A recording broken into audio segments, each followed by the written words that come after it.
Hey, Two Slips fans. Well, we could all see that coming, couldn't we? The test has come to a not so stunning conclusion. Unfortunately, I did miss a great deal of the day because I had my own cricket to play. But on the flip side, the Australians put up such a meek resistance today. It didn't take me that long to catch up and watch everything, so I can still offer what limited insight I can to the test. Yeah, well, what can you say? We got bundled out for, I think it's our lowest score that we've ever scored in India. Just a complete spineless, incompetent debacle in the third innings. Absolutely, the only player, and I mean the only player that can hold their head up high for this game is Todd Murphy. What a game that he's had on debut. Everybody else, no, like no, they've nothing to really hold their heads up high. India, we're way too good, absolutely way too good. The pitch, which got so much fanfare leading into the test, yes, it was a turner from day one. As I've brought up many times, that's not what you're supposed to have for a test wicket. It's supposed to offer a bit more, but it was consistent. There were no demons in the pitch. There was nothing unfair about it. Yeah, it spun from day one, but India does its own thing. You know, the Indian pitch is going to spin from day one. So it's just time to move on. But there was all of the talk about them leaving the patches outside of the left-handers off stump. We didn't even do the decency to play long enough for that to be a factor. They were going to probably be incredibly difficult for days 4 and 5, but we didn't even let it get that far. 10 wickets in a session. It is absurd. Absolutely absurd. The Australian cricket team should be walking off that field going really just distraught with how they played. Yeah, they were short a few guns. They would have ideally played Stark, Hazelwood, and Green, I reckon, or some combination of the three in that. So they were short, but let's face it, that's not changing the outcome of the game.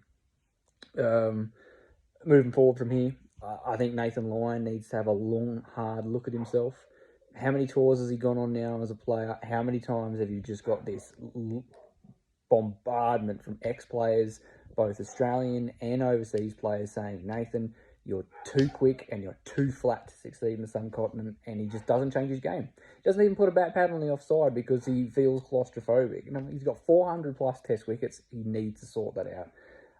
As it stands at the moment, and I know it's probably the emotion of being so soundly thumped, that if the Brains Trust said that didn't work, we need to go with two different types of spin for the next game, I'm dropping Nathan Lyon and I'm picking Todd Murphy. Todd Murphy for mine is the lead spinner for the rest of the series. Just Lyon had flashes of brilliance, as we know that we can get, but he wasn't good enough or consistent enough to an almost farcical level. When you look at what Todd Murphy did over the course of that game, and the GOAT rocked up with his showing, that's just not good enough. Not good enough. Warner and Khawaja exposed again. You know, I've gone around and talked to a few people, and there's quite a lot of people that were like, "Oh, well, Warner got a good ball in the first innings." No, he didn't. No, he didn't. It was a ball that hit top of off, that he had no footwork to. Like, if that's knocking over your opener's not good enough. Like, it was a good ball, but it's not an unplayable ball. Warner played it awfully. Like, that shouldn't be knocking over your champion opening bowler. The whole batting unit from Australia needs to have a long, hard look at themselves. You know, even Marnus and Smith in the first innings, they got started, but again got found out. They didn't apply themselves for long enough. Carey put up a brilliant vanguard resistance, but it looks like he's going to live and die by the reverse sweep, and I think there needs to be more from Carey. If that's his plan for survival, it's not going to be enough. Ashwin already looks like he's figured out how to combat the reverse sweep by sort of pitching that middle stump line and getting it to straighten, and it's just the too straight to quite get that reverse sweep nailed. So I appreciate the effort that Carey's going through to find a way to survive, but it needs to be more than I'm just going to play the reverse sweep.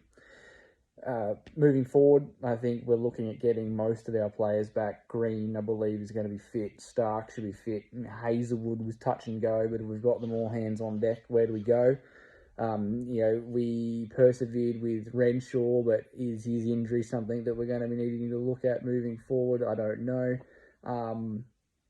But moving forward, I know the selectors won't, because they're not brave enough, and who does that to a player at this part of their career? But Warner's out for me, dropped, done, and I'm bringing Head in at the top of the order.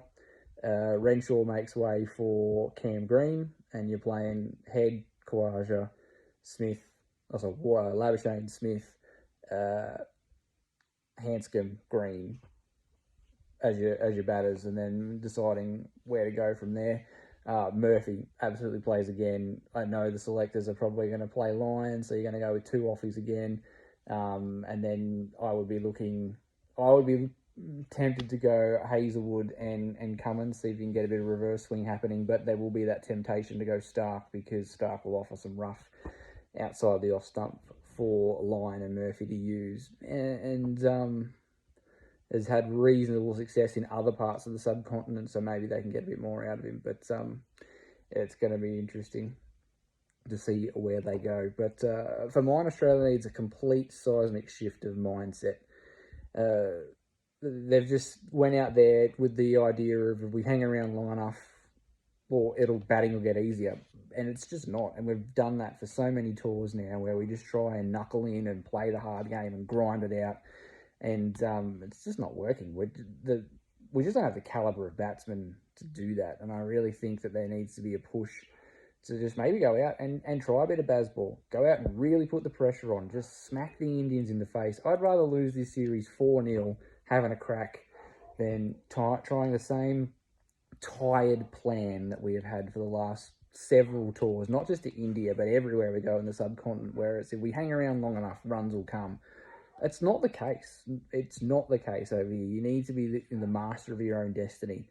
And I just think that overall our intent to take the game away from the Indians is just not there. The Indians just get to bowl to us. And the 2 Ravis, Ashwin and Jadeja, they're too good. They will get you out if you just sit there for survival. You need to take them out of their comfort zone. And we have no issues doing that here. And obviously it's going to be a lot different over the subcontinent. That's their domain. But there are ways that you can show intent. And I think Labuschagne and Smith were showing inklings of that in the first innings before they finally got out. And I just think in general, that's what we need to do. We've tried this hang around, back your defence, survive, score runs. Go out there with a bit of bravado.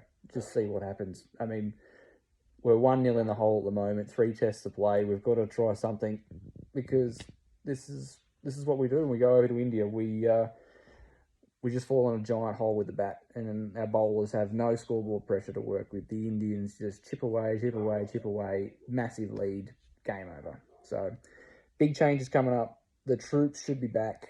So it'll be interesting to see where we go. In theory, what we're being told is that was the big spinning one, so there'll be slightly more, straightforward wickets going through, but that's never really the case, is it? It's always going to be a bit of a Bunsen burner wherever you go. So we shouldn't be expecting any radical differences to playing conditions. So they've got some work to do. Cummins, McDonald and co, because there's a lot of scars being taken out of this game, and they need to find a way in a short period of time to turn it around. And there's a lot of talk about not reinventing the wheel going in with the plans, but I didn't see plans there. And maybe their plans were thrown out because they didn't have the personnel they wanted. So with a full strength side to see what's different. But top to bottom, we need to be better. Our bowling in general was not up to scratch. Our batting, quite obviously, was terrible. So there's a lot of improvement to do in a short period of time if we're any chance of stealing any sort of result out of this. So good luck to them. Well done to the Indians. A masterful game played by everyone there involved. So all to play for. What are your thoughts coming up for the next game, guys? Where do we go from here? What's the plan? How do we fight our way back into the series? We'd love to hear from you all. And until the next game, or actually no, until the actual podcast for the next time you hear from me. So until then, bye for now.